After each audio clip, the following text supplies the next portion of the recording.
everyone, I'm back, and I've taken the cover off of my Hangkai 3.6 outboard motor because there's an update I want to tell you about. If this is the first time you've watched any of my videos, this is just kind of an overview of this motor after I bought it, and it's kind of a hobby for me, and I committed to letting everyone know what issues I've come across as I play with this motor. So I've had it out for this summer, and it's getting close to time to put it away. Not quite, I'll probably go out again, but I'm going to go ahead and update you on some things. One thing I want to reinforce, and that is, you know, you get a spare pull starter, and to start out with, I did mess a couple of them up through my own fault. But this cord is very small, and you can really extend its life. I've used this one the entire life of this motor once I got it figured out, and it's a simple step that I learned from a grandfather many years ago when it came to a lawnmower full start cord. And it's simply get some beeswax. I got this through Amazon. Just type in a search, beeswax, and work this into that cord. Now obviously you can see it turned it a darker color, but there's no wear at all on this, and it's lasted all summer. So that's reminder number one. Most of you already know that. Okay, the latest issue that I had, and again this was not major, but this cutoff switch, and there are a couple different styles. Mine's just the red push button, and you push that in, hold it, and it basically shuts the motor off because it shorts out the circuitry. Well, my motor would not stop running. Fortunately, I was here at home. I was just running the gas out of it after I'd been out, so I was able to just take a piece of metal in there and short it out that way. But from that point on, I realized I need to have a plan in case that happens when I'm out on the water. So my plan would be to pop off the cover and probably just disconnect the spark plug right here. So that's a possibility. The other is to take a screwdriver or whatever you have available, and I'll show you in a minute where these two clips are. You can just short out across that. So what happened to me on this cutout switch is the red wire right here popped off from vibration, I'm guessing. And because it popped off, all this does is short out the circuit with no connection. I couldn't shut the motor off. And all it was, this little slide-on clip was a little bit loose and it vibrated off. I couldn't get the insulator back on, so I'm just going to leave it bare. I don't think that's a problem. So anyway, that was my issue later this summer. Another item that I had featured before is this handle extension for the throttle.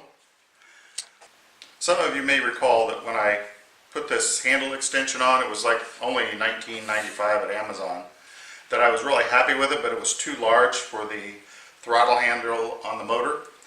And I started out with some foam in there and tried some different rubber things. That ended up not working. It would still spin on the handle.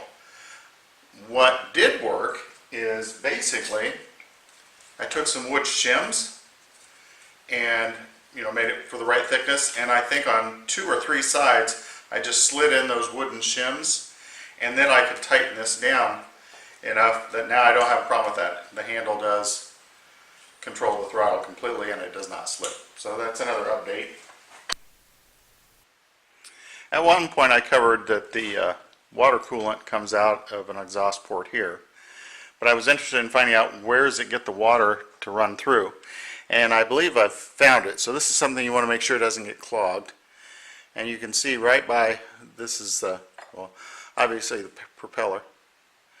So there's a little opening here that has small holes, and I don't know if you're going to be able to see that or not. There you go. That's the water inlet for cooling. So make sure that doesn't get covered by leaves or some other kind of debris. Now one thing I will say, that this winter I'm going to take this section apart and I'm going to figure out how to replace the little water pump.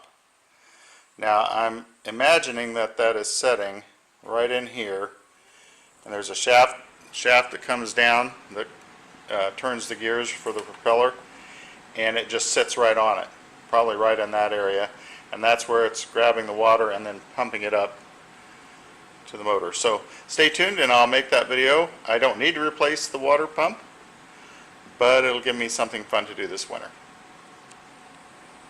And the last update that I want to mention on the motor, some of the early videos, and if you've watched those, there's kind of a metallic sound. Now part of that is the clutch mechanism and how by centrifugal force it engages the shaft for the propeller. But there was more than that, and I figured out what is it. It's these clips that I used on the metal bar to hold everything together, and when it vibrates they make a real loud clicking metal sound. So part of that was just these. Now what I'm going to do is I'm going to put some rubber coating on where they contact the metal, or maybe some duct tape or black electrical tape to eliminate that metal on metal sound that sounded like it was coming from the motor, but that's not actually what it was. So stay tuned, and like I said, I'll be back sometime early winter, late fall, and we'll take this apart a little bit. I'm not a mechanic, so the thing that is good is you'll see what I go through. But so far everything's holding up pretty well. I'll spin this around and give it a once over with the camera, and you can see what the inside looks like after one summer's use. Overall, everything's held up pretty well. Remember, I put some foam insulation in here. This was that metal duct tape, but I've also added a piece of aluminum just to keep the heat off of it. I certainly don't want it to overheat and catch fire. So everything is looking pretty good. Not a lot of dirt. It's run clean now that I'm using the 50-to-1. I'm probably actually a little between 50 to 1 fuel oil mix and 40-to-1, somewhere in between there, just for this first year. And I will mention the one downside of a 2-cycle boat motor is that at the end of the year you've got fuel and oil mixed left. I have just a little bit, and what do you do with it? Is it going to go stale over the winter? So I did put some stabilizer in it, and I hope I can mix that with fresh fuel next year, because I don't want that stale fuel. So an advantage to the 4-cycle, you don't mix the gas and the oil. But because of my situation, I have to lay this motor down to get it in my Forester to take it places, and the 4-cycle, the oil can run out in different places. So that's why I chose the 2-cycle. It's not real powerful, but I am having fun with it.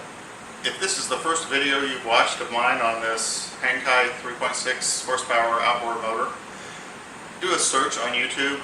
Just type in Boiler Dan 1, all one word, Boiler Dan 1, and you'll see the list of videos, because it's 99% of them are on this boat motor.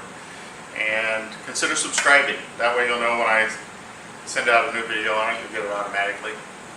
And that's it so far. I'm still happy with it. Thanks for watching.